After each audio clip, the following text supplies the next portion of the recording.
Well, good evening, and thank you all for being with us tonight. Our Corrales Writing Group's books have received numerous awards and outstanding reviews, and our library has many of them available to check out due to this group's generous donations throughout the years. Thank you, Corrales Writing Group. I'd also like to thank our friends of the Corrales Library for providing the Zoom Pro platform that we are utilizing tonight, and for their continuous support of our wonderful library. And now it is my pleasure to present our own Corrales Writing Group and their newest anthology, Kale is a Four-Letter Word. Okay, this is Pat Walkow speaking. Can you hear me? I Yes. can. Okay. Picture next door. Let's put that image back up of the rock. Kale is a four-letter word. Can we put that back up? It is back up. It's right here. Okay. All right, Jim, do you want to talk about that? That was your brainchild. So Yasmin is the one who painted the rock, and that's the object was that we had Corrales has got this Corrales Rocks group on Facebook, and it dawned on me that people and the rocks that people are painting are incredible. I mean, they're gorgeous. So I suggested that we paint a rock with something on it and hide it and see if anybody could find it. And if somebody finds it, they'd get a book. So we put it out a couple of months ago, and nobody found it for a while. So I started having to put more hints. And then finally, Sandy Gold bicycled from her house right up, found it right away once she figured out what I was talking about, and she got a book.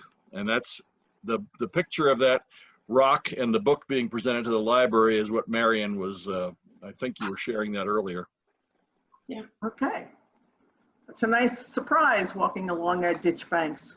Well, I'm going to start our presentation. I'm going to share my screen, and I am going to ask that if you have a question to jot it down and hold on to it until the end of our presentation and our very short readings.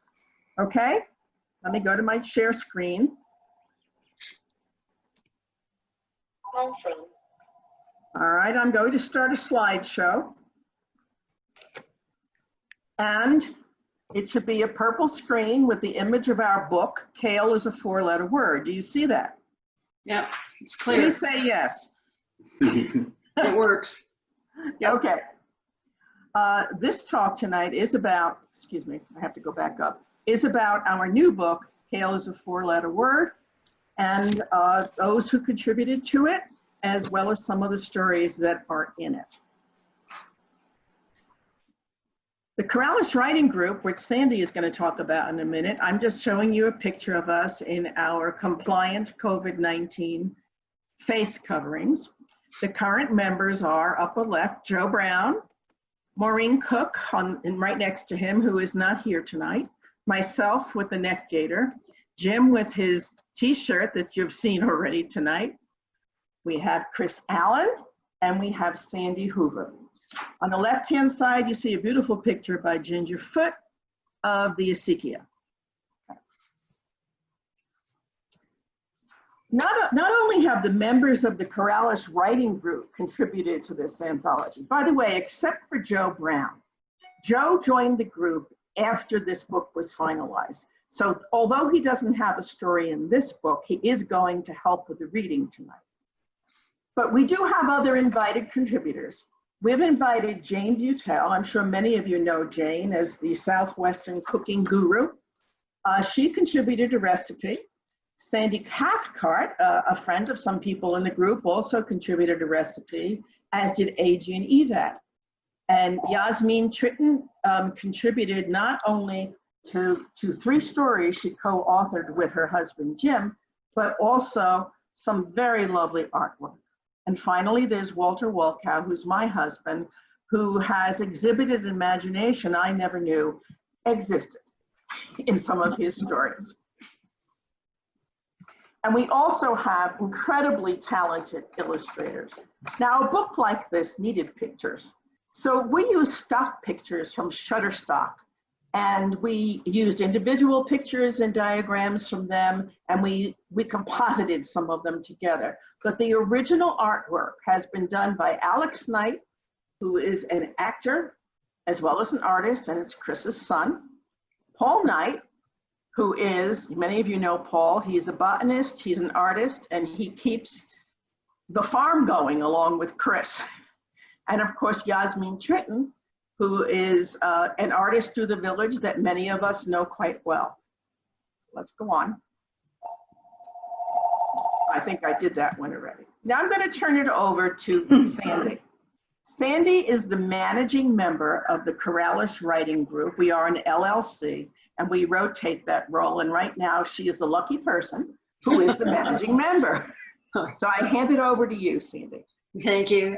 And since some of our history is written on the side, I don't feel that I need to say that, but I find it for myself hard to believe that it's over 8 years ago that 4 of us sat down and talked about becoming better writers. That invitation, the initial idea, was prompted by a friend's desire to write a memoir for his family, to let them know all of the things he had done with his life that they might not have been aware of.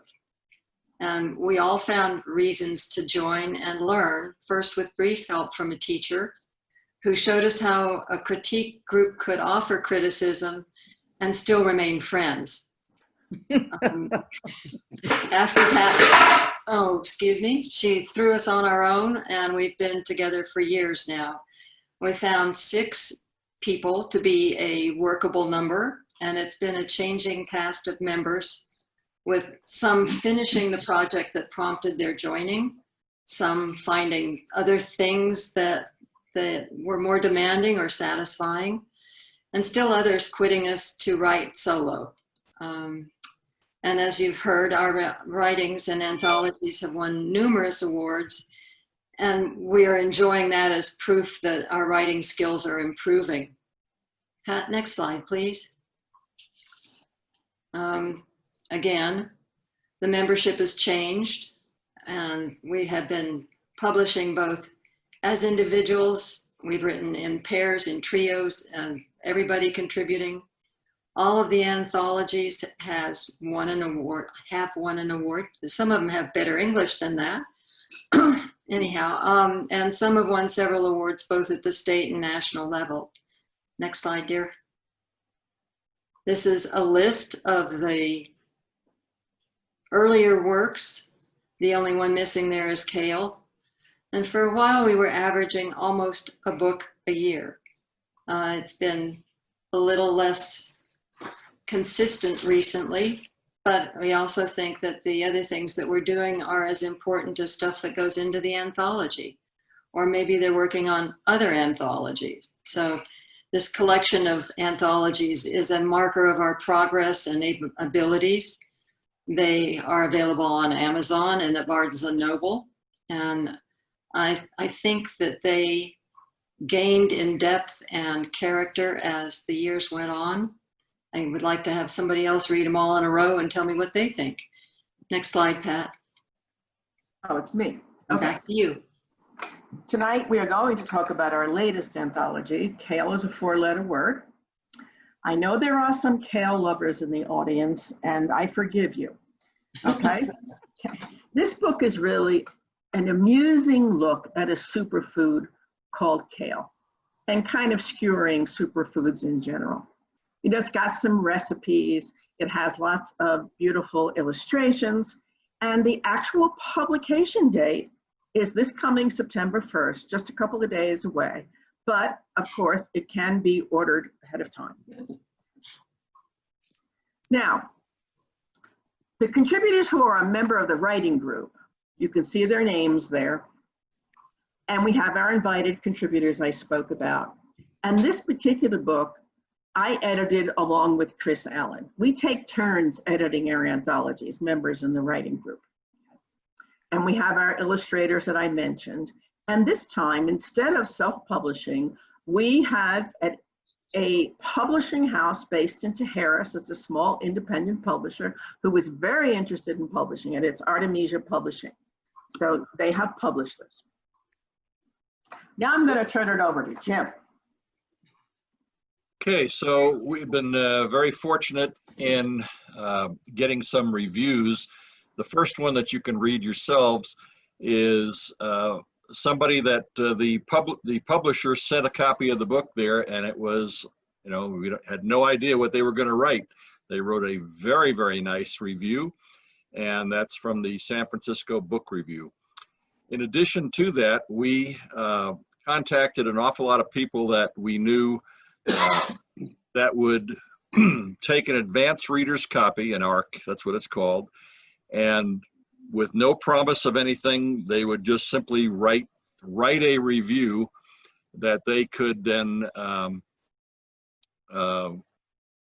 put into Goodreads. You can't put them into Amazon right now until the book goes for sale on the 1st of September. It's like just a few more days.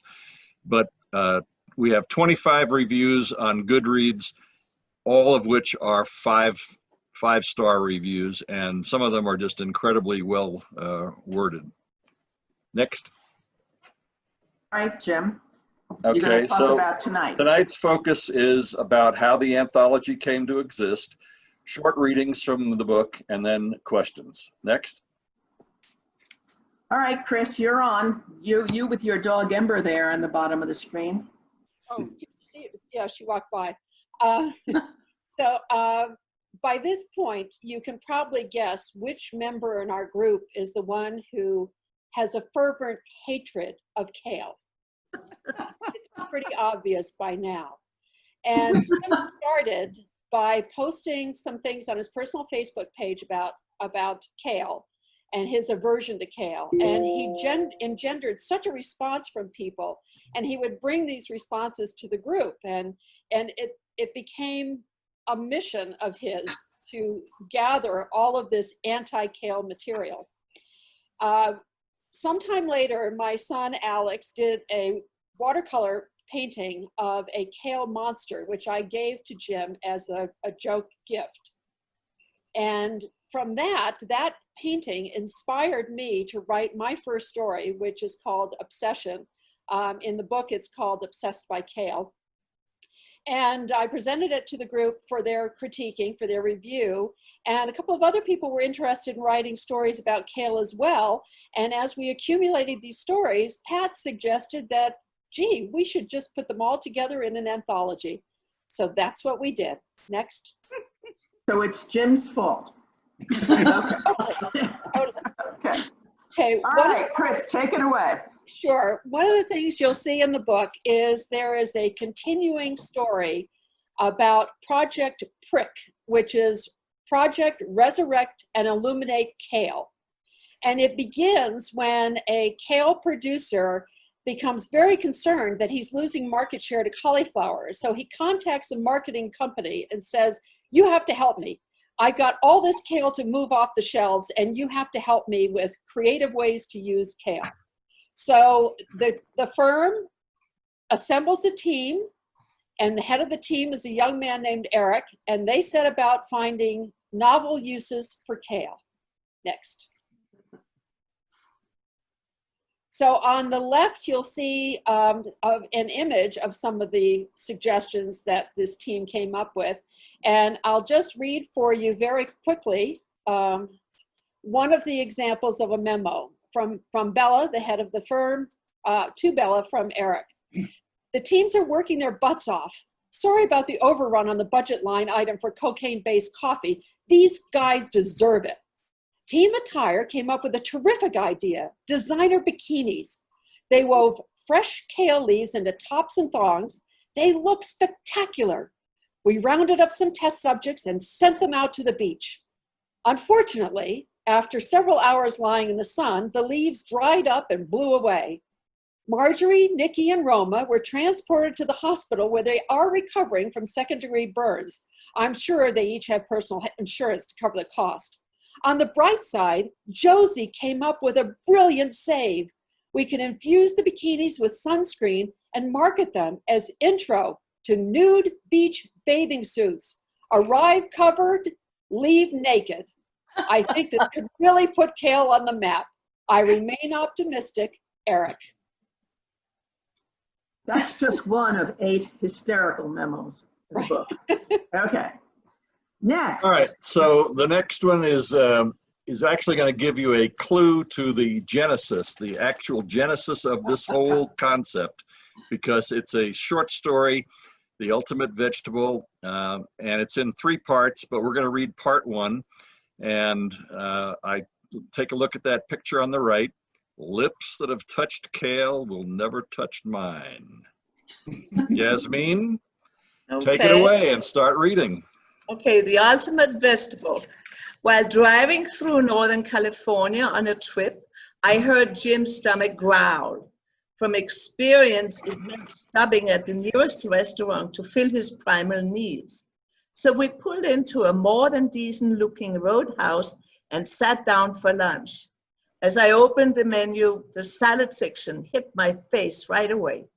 I pointed my finger to one particular item. Jim, look at that picture of this salad. It's got some of your favorite ingredients. Crispy bacon. How can you go wrong with bacon? Jim grabbed the menu. Let me look. Oh no, there she goes again. Doesn't she remember the last time I fell for the hidden components in a salad? We were at a nice restaurant with pleasant company for lunch. I asked the son of our lunch companion what he recommended. He worked there. He suggested the Asian fusion salad with ahi tuna. A bushel of jade-colored leaves was hidden under the tuna. I figured, okay, I'll get my monthly quota of greens with this one meal. So I shoved a large mouthful and was immediately struck by the difference in the quality of the chew. This stuff had a rubbery consistency, like those tiny wax Coke bottles we got as kids. You can grind this green stuff between your molars for a very long time, and when you're done, it's still largely intact. But the flavor on my tongue is what overwhelmed my senses. This elastic green substance has the taste of insect repellent. It's not like I like to swig insect repellent. In fact, why would anyone want to eat something that tastes like insect repellent? 10 minutes later, I was still chewing. 10 minutes after that, I searched for a paper napkin to receive the macerated wads of green. I asked the son what I was eating. Kale was his response. Never heard of it, but a name to never be forgotten. I left the rest of the bushel of kale in the bowl without taking another bite. I burned the word kale into my hard drive memory so I would never repeat that mistake. So why would Yasmin think I would even consider eating another salad with kale? Hasn't she seen my postings on Facebook?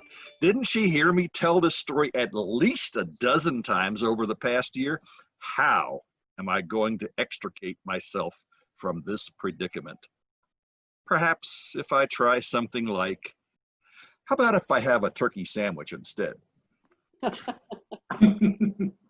All right, let's move on.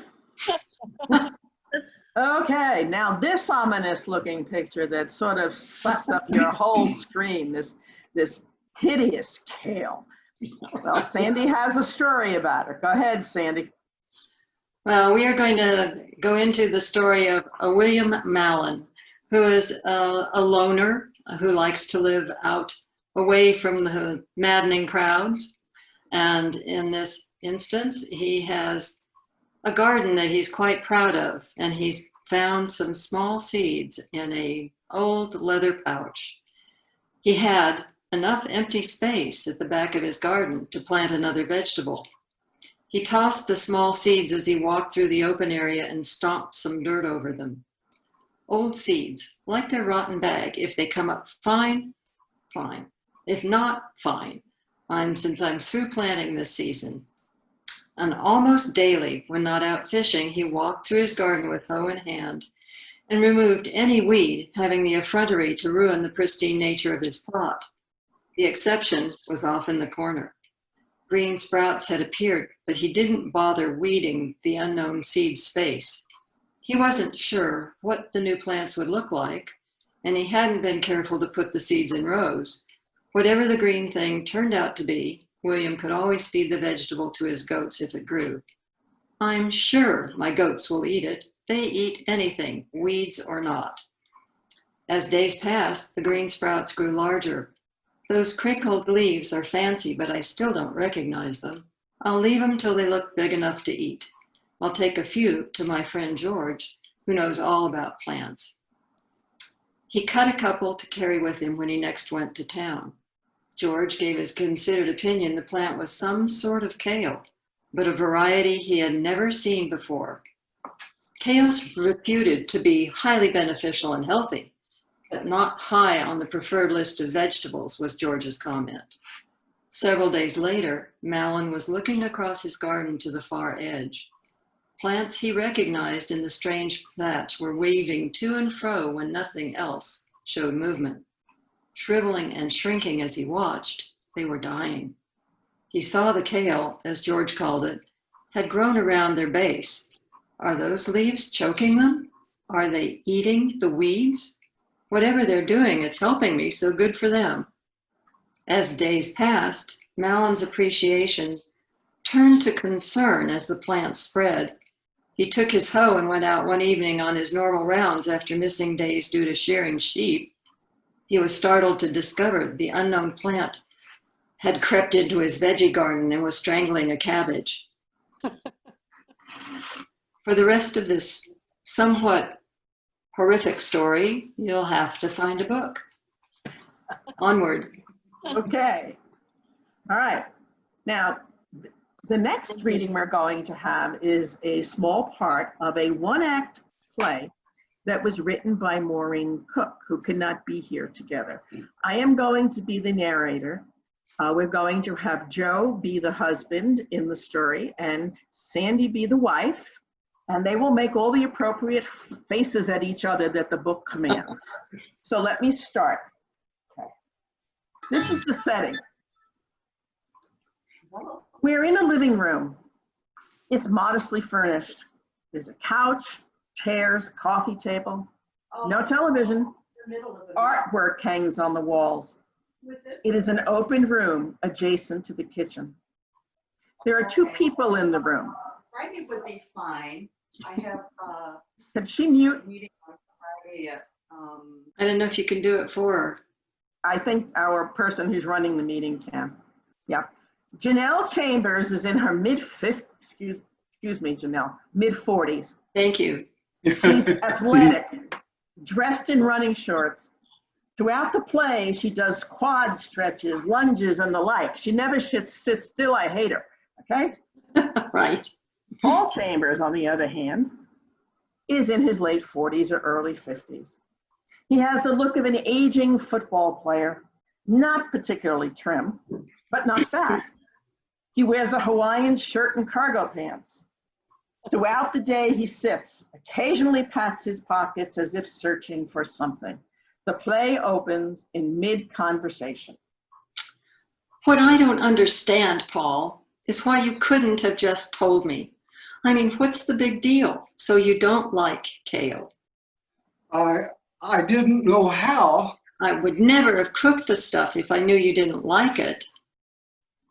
Janelle executes her perfect lunges as she talks, which Paul finds distracting. Do you have to do that? She ignores him.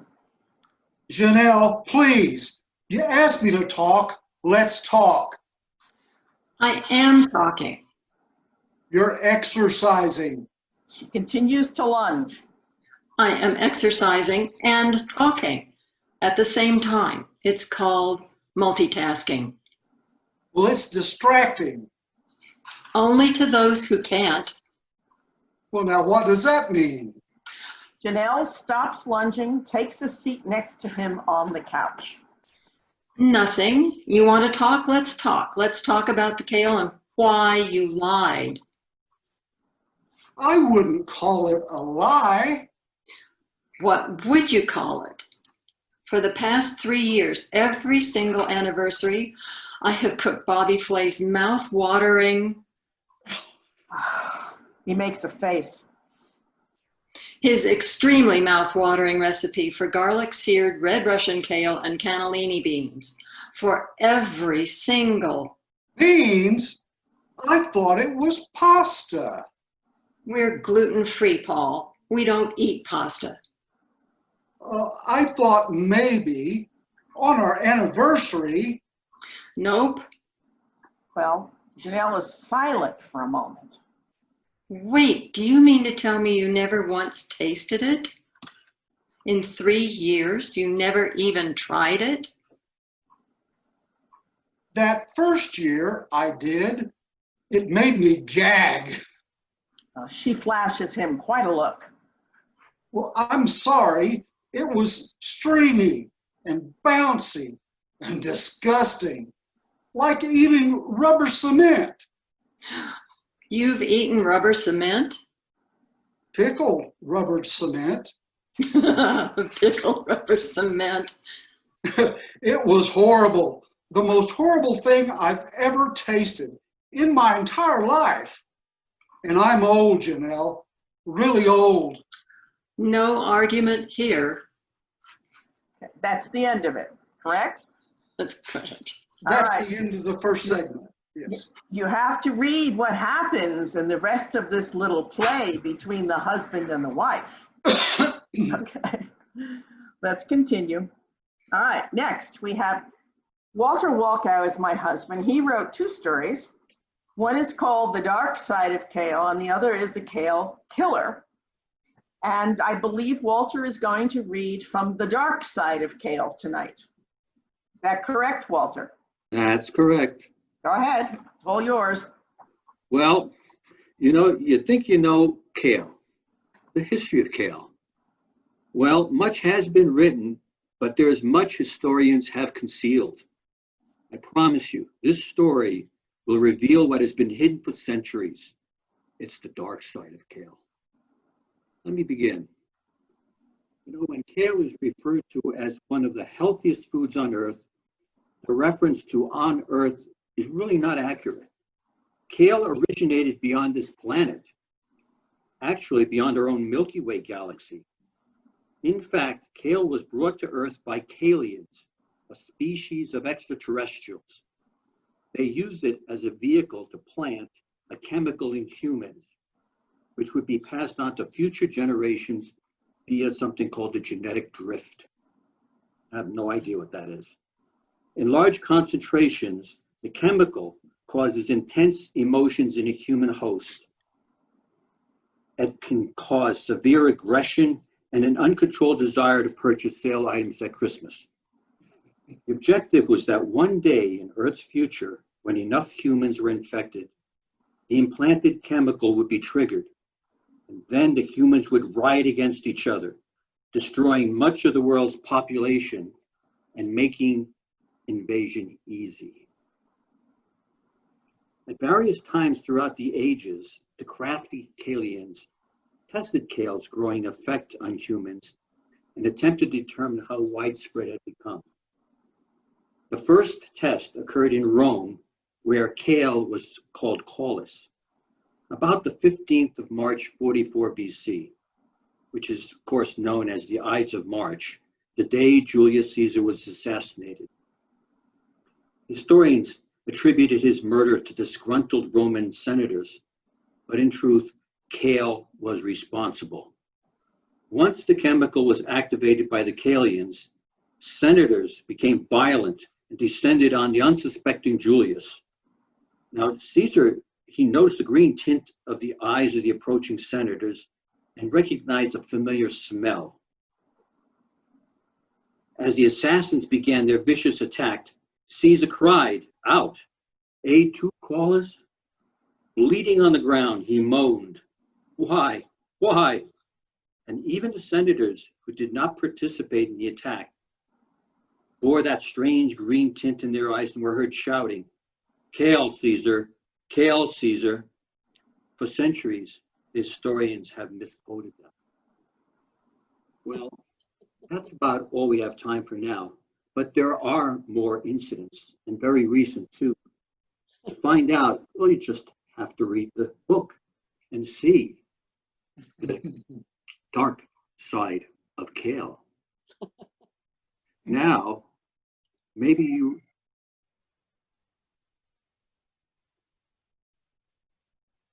What do you think about that? We didn't hear you. Okay, thank you. All right. On to Chris's stories. Chris wrote 2 stories for this anthology. The first one, called Obsessed by Kale, was actually written for a different anthology and for a contest, and it won multiple awards, both at the state level and an award at the national level too. That was called Obsessed by Kale.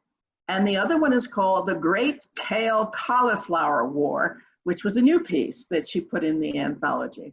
And you will see that the story she's going to read from, which is Obsessed by Kale, that is an image of the painting that her son did that she gave to Jim.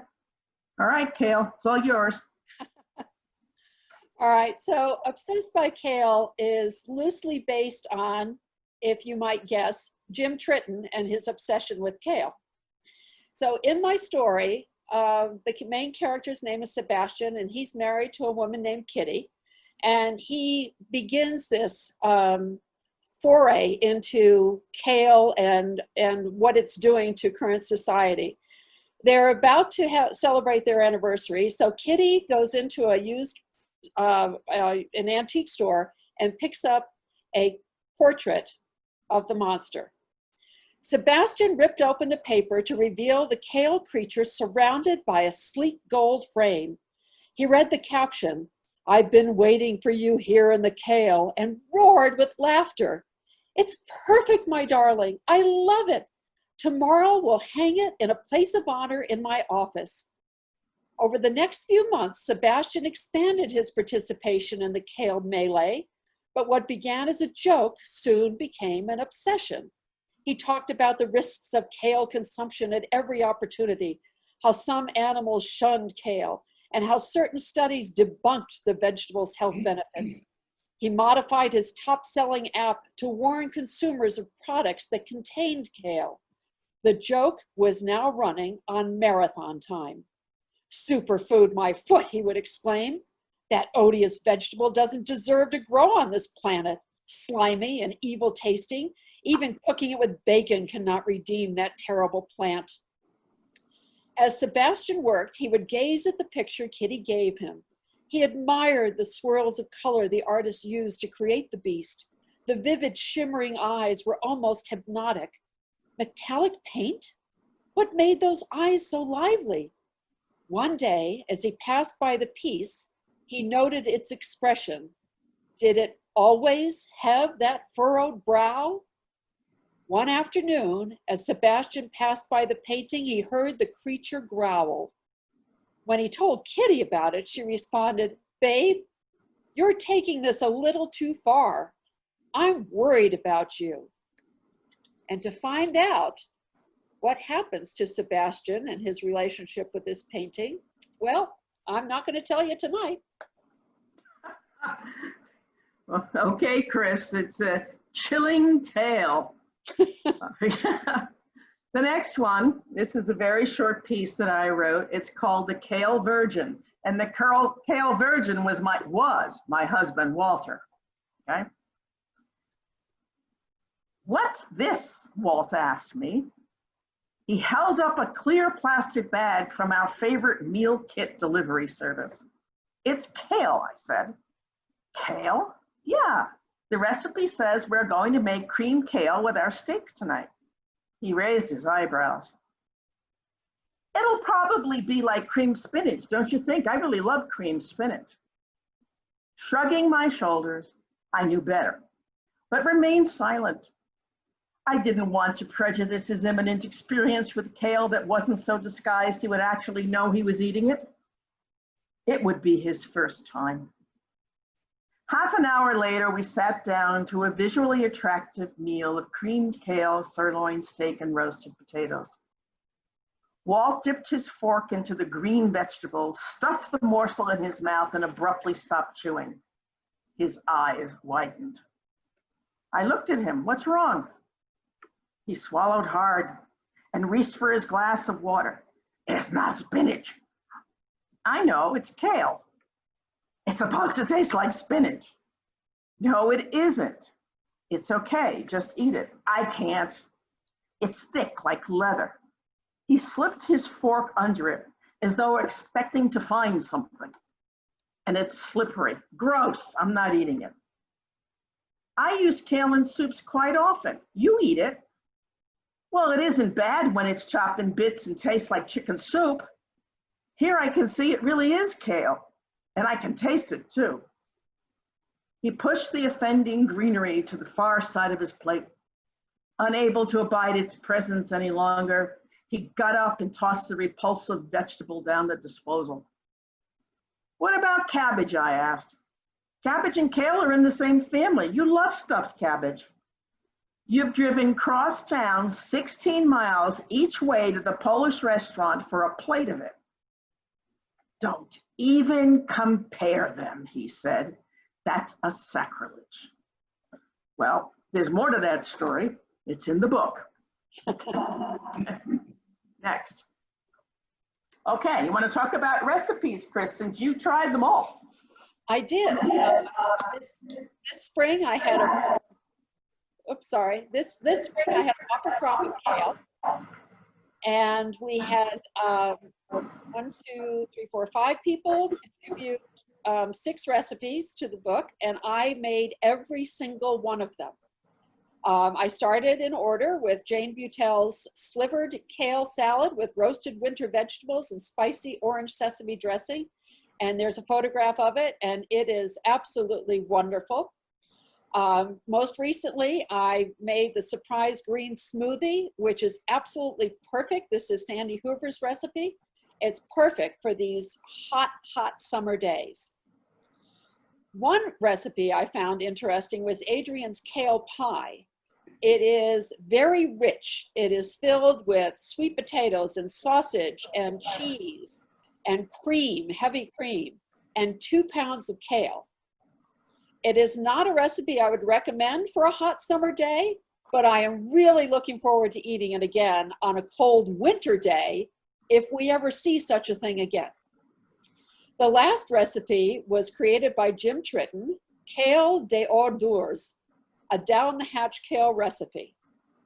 Now this one, you do have to read carefully because you might think if it came from Jim, it's probably not exactly what it seems to be when referencing kale. Next. Okay. All right.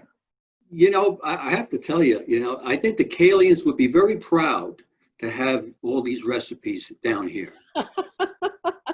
They can't wait to come back. All right, let's continue, folks. All right. I asked Yasmin to do this picture for the book. So, those who tell us kale is so good for us, you'll notice whether you hate it or love it, you're going to die. So you may as well eat what you want. Okay. All right. Sandi, this is for you. Yep, we're down to the nitty gritty of it. That can you believe 1 week exactly? Next Tuesday is the release date for our anthology. It's coming up soon, and it was one of those things where when we were thinking about it, it felt like it was so far off in the distance. And yet we have people who have written nice reviews. We've got friends who have received these as gifts already. And the rest of the people out there who want to have a copy, it will be $10 a book, shipping and tax through our online vendors. And it turns out we have lots of online vendors: Amazon, Barnes & Noble, Walmart.com, Target.com, and you can even get them from our local booksellers as well. So I hope you will indulge yourself in a giggle or 3 and join the ones who seem to think that our book is funny enough to keep on a shelf. And for questions to be answered, I'm going to turn it back to Sandra Baldonado and let her manage that effort for us. Before you do, may I add one thing? And is that Chris? Yes, and that is that the book is also available electronically, and it's only $2.99 electronically. That's true. The difference is that in the hardcover book, because it is so expensive to produce illustrations in color, the hardcover book has the illustrations in black and white. But when you purchase the electronic version, you will see all those illustrations in glorious color. Well said. Thank you, Pat. Okay, I'm going to stop sharing the screen and Sandra, you can run the show. Are there any questions? If there are questions right now, there's only a few that have their camera on. So there's a reactions button at the bottom. You can do the thumbs up if you have a question, and I can call on you to let the panel answer your questions. Otherwise, unmute yourself. So it looks like Deborah Petrie has a question. Go ahead, Deborah. Can't hear her. And she's not muted.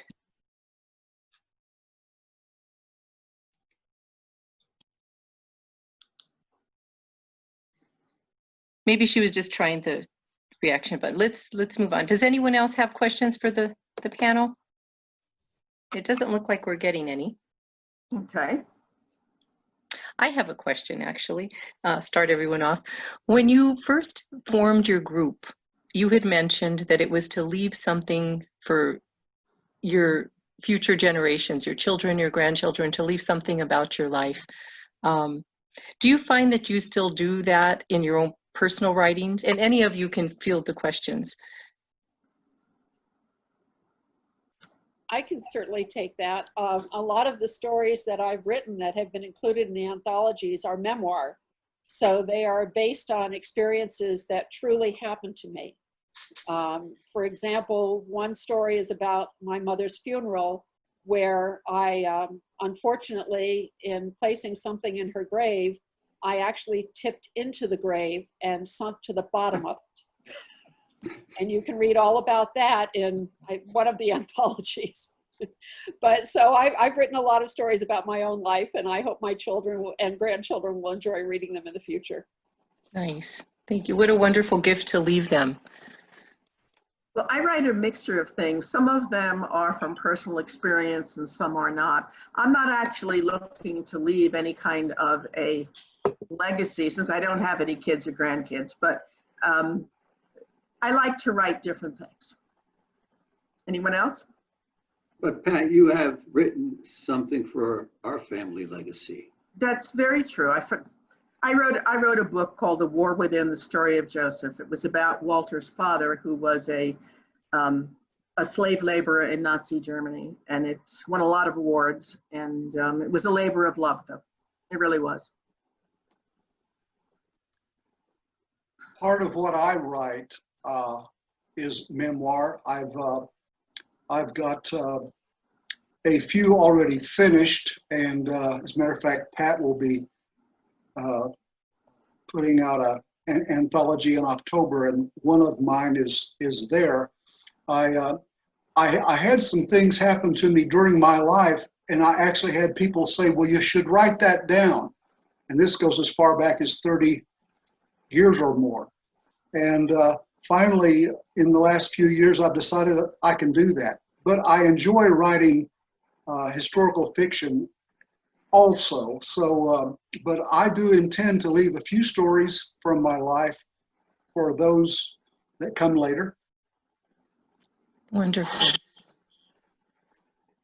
And this is Jim. I'll answer that with a different kind of answer. So the question was basically, are we doing memoir and leaving things behind? And so I've done some of that, but I prefer writing at this point, after having written for 40 years, boring academic nonfiction bullshit. I decided that I really wanted to write something that I have had nothing at all to do with what I used to do when I got paid to do it. So, for example, Sandi Hoover and I have written a romance story called Love and Lies, and it will be coming out in December in a compilation of romance stories. And I got into that whole business because I needed to learn how to write romance scenes in the larger works that I was writing. I've also, she and I have also completed an adventure story, which is called Panama's Gold. and it's pure fiction. Lots of facts about an interesting part of the world that I didn't know very much about, but fortunately Sandi did. And these have been stepping stones to large 80,000 word novels, one of which I've written. And my version of how to leave things behind is to write fiction that will cause people to understand something in a different way than if they read an academic tome. So one of the major points besides entertainment of Fatal Waters, which is the first of a trilogy that I'm writing, is so that people will understand that an individual who is diagnosed with PTSD has other behaviors other than buying a gun and shooting people. And if you read the entire book, you'll discover a complete full range of behaviors that people with PTSD exhibit. And I write it from the experience because that's my diagnosis. Well, Chris and I are co-authoring a book that has a working title of Lake Fortuna. It is a murder mystery with a little bit of romance set in southeastern New Mexico near Carrizozo and Ruidoso. We are in our second draft right now. We're hoping to probably get it published next year sometime. But, you know, we meet about every week and we work on our second draft. Wonderful. Can't wait till that comes out. I think Pat has a question. Yeah, you talked about getting together and critiquing each other's work. In this particular atmosphere with quarantines and such, are you finding you're still able to get together? Is it different? How are you managing that? Well, we use Zoom. We have met in person a few times, but we still keep our bi-weekly schedule. We meet Zoom just like this, and we follow the same process as we do in person. It really hasn't impacted us in terms of what we do. It's just nicer to see everybody in person, but we still do it. Yeah. Okay. Well, I think even though we say it hasn't affected us, I think to some degree our reactions change to the critique being not actually face-to-face. And there's a familial portion of it that feels like it's missing. And those of us who are just feeling lonely, I guess, I'm still going, I am so tired of doing things virtually. Yeah, but for somebody like me, I couldn't join you otherwise. Oh, I know, and I really appreciate that fact that we can get together, and it's just, it is an alternate reality. Yeah. I have a question for Yasmin. Yasmin, is it true when Jim said lips that have touched Kale will never touch his? I had a feeling somebody were gonna. I don't know if that's true. Well,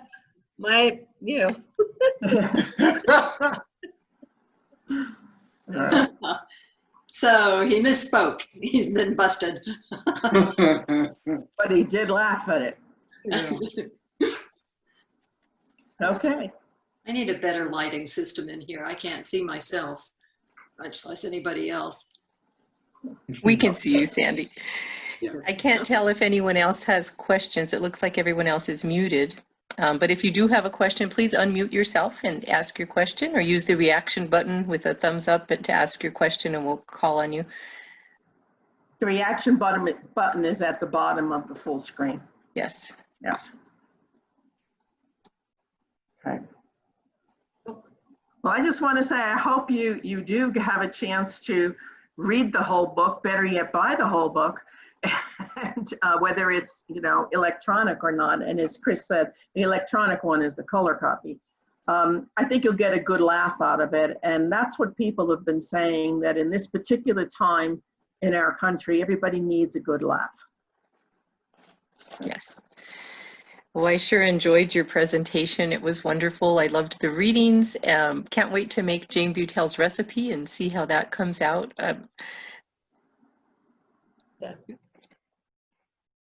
And next month for our author series, Mary Davis will be joining us to share her newest book, Hometown Corrales, a family album. So I hope you all can log in again next month. The last Tuesday of every month, we're hoping to continue our author series at 7 p.m. Linda Thank- Dillenbach, your background is gorgeous. Yeah, I was going to say hi, Linda. Lovely painting. That is beautiful. Hi, Johanna. Well, I want to thank everybody for coming. This was a lot of fun. Yes, I hope you thank you. enjoyed it. Yeah. It was good to Thanks see for all of you. hosting. Okay. Thank you all. That Thank was you fun. to the library. Thank you to the Thanks, library. everybody. Well, Really thank each and enjoyed every it. one of you for being here. This was wonderful. Thank you. Good Bye. night. Good night. Good night.